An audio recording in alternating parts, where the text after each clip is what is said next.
पिछली क्लास में हमने ट्रेडिंग अकाउंट के बारे में बताया है। आज मैं आप लोगों को profit loss account and balance sheet का फॉर्मेट बना दे रहा हूं। उसके बाद अलग से एडजस्टमेंट का हर एक आइटम डिटेल्स में आपको मैं बताऊंगा। सब उसके बाद देखिए प्रॉफिट लॉस का फॉर्मेट में बताने जा रहा हूँ।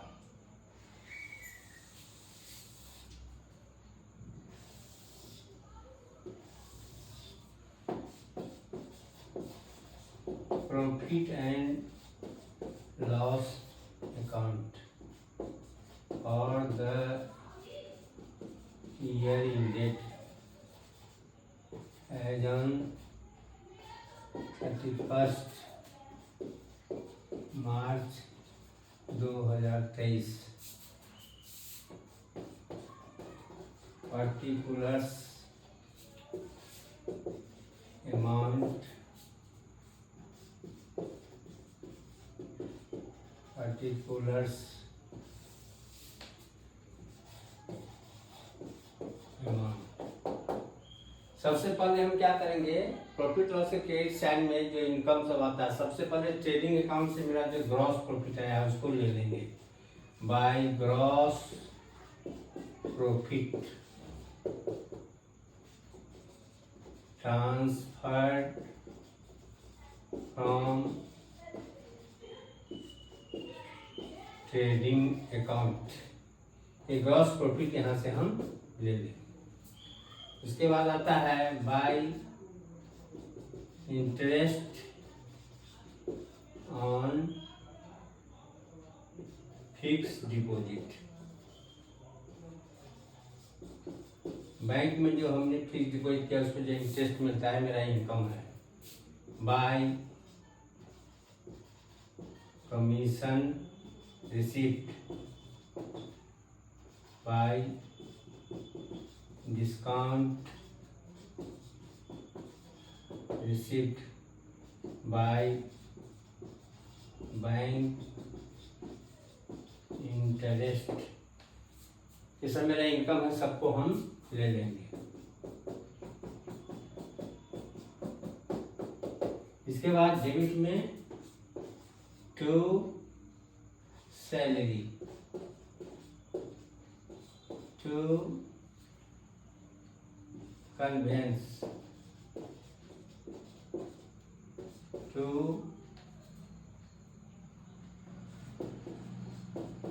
depreciation on fixed assets, to bad debts, to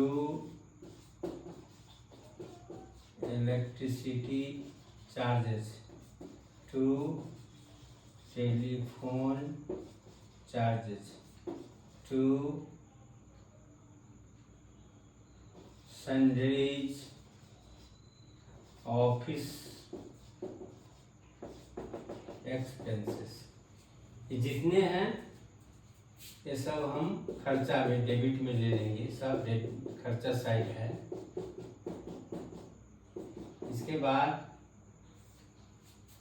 total करेंगे, प्रॉफिट लॉस से क्रेडिट साइड का टोटल करेंगे और डेबिट साइड का टोटल करेंगे। If credit side is bigger than the debit side, then net profit will be come.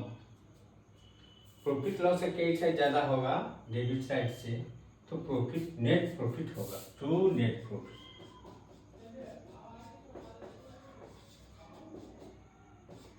Transfer to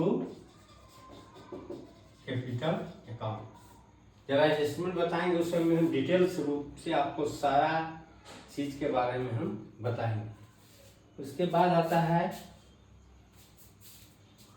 profit loss बनने के बाद जो हमारा नेट प्रॉफिट आता है, सो हम बैलेंस शीट में हम शो करते हैं, कैपिटल में कैसे दिखाते हैं, उसका बैलेंस शीट का फॉर्मेट मैं देने जा रहा हूँ।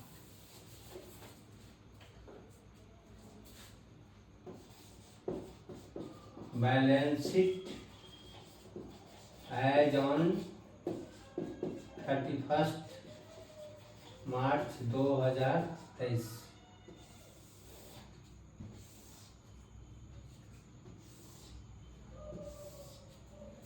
सबसे पहले आता है liabilities. Liabilities amount, assets amount.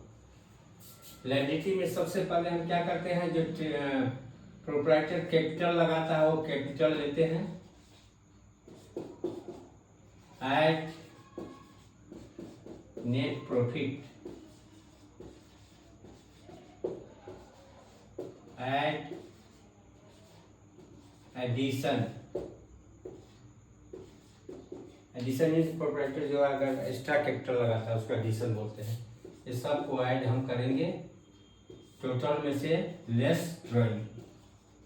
Proprietor जो ड्राइंग करेगा उसको हम माइनस कर देंगे, आउटर में इसको दिखा देंगे। इसके बाद इसके अलावा आता है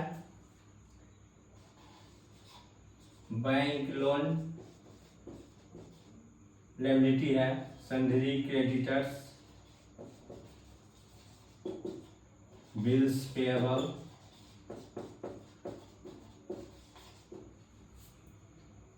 provision for tax.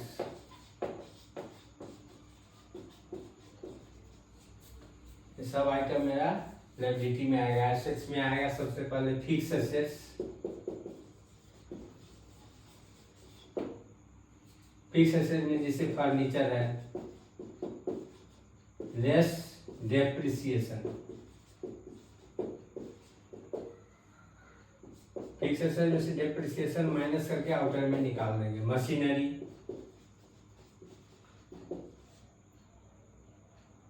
Less depreciation. उसके बाद आएगा इन्वेस्टमेंट।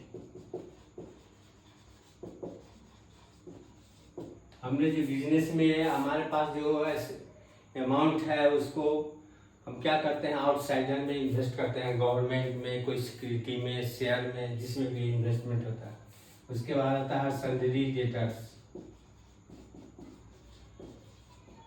Less provision. डेटर में जो बैड डेट्स का प्रोविजन करते हैं वो माइनस करके आउटर में निकाल देंगे। और बिल्स रिसीवेबल,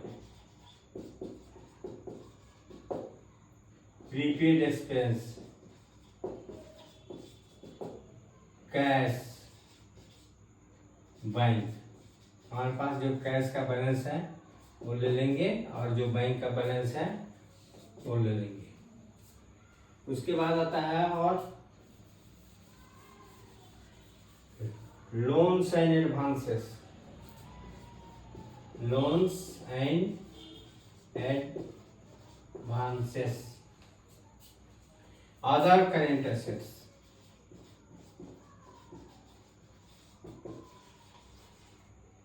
जितने भी एसेट्स हैं, इस केस में हमारा बैलेंस शीट का एसेट्स और लायबिलिटी का टोटल बराबर हो जाएगा। अभी हमने आपको बैलेंस शीट प्रॉफिट लॉस का फॉर्मेट बताया और बैलेंस शीट का फॉर्मेट बताया।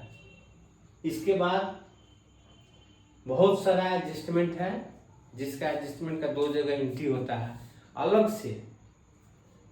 फाइनल अकाउंट का जो भी एडजस्टमेंट है अलग से स्टेप बाय डिटेल्स रूप में मैं आगे आपको बताऊंगा। आज एक profit loss account and balance sheet के बारे में भी डिटेल्स में बताएंगे। ये 2 क्लास करके आज मैं समाप्त कर रहा हूँ। इसे आप लोग लाइक करेंगे, अच्छा लगा हो तो। और नेक्स्ट क्लास में total adjustment, outstanding prepaid, there are so many adjustment, हाँ, जिसको हम 2 जगह इफेक्ट कहाँ कहाँ आता है मैं वो डिटेल्स में बताऊंगा। आज का क्लास यही फिनिश करता है।